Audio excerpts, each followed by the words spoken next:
Welcome to Kenton's videos. Enjoy the video. In this video, I will explain how to use Fmodel for Marvel Rivals. First, you will need to download Fmodel from its official website. Once downloaded, extract the files and launch the application. Next, locate your Marvel Rivals game installation folder, usually found in your Steam or Epic Games library. Copy this path and paste it into Fmodel's directory selector. Remember to set the Unreal Engine version to Game Marvel Rivals and input the required AES keys to decrypt the game files, which are often found in modding communities or video descriptions. Once Fmodel is set up, you can begin extracting game assets. Navigate through the content browser to find various elements like character models, environments, or UI components.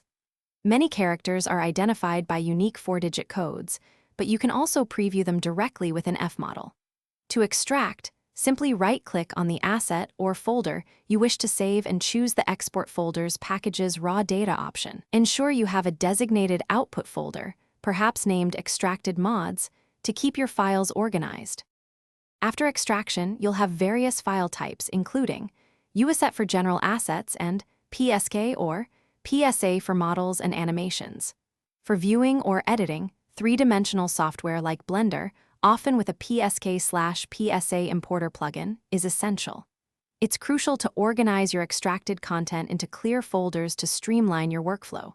When you're ready to implement changes, copy your modified Marvel folder into the game's Marvel game directory, replacing existing files. Remember to back up original files if you wish to revert changes. For advanced users, Fmodel offers features like local mapping files, which can be crucial for certain Unreal Engine versions. If you encounter issues, double-check your AES keys and ensure the game directory is correctly set. Many problems stem from these initial configurations.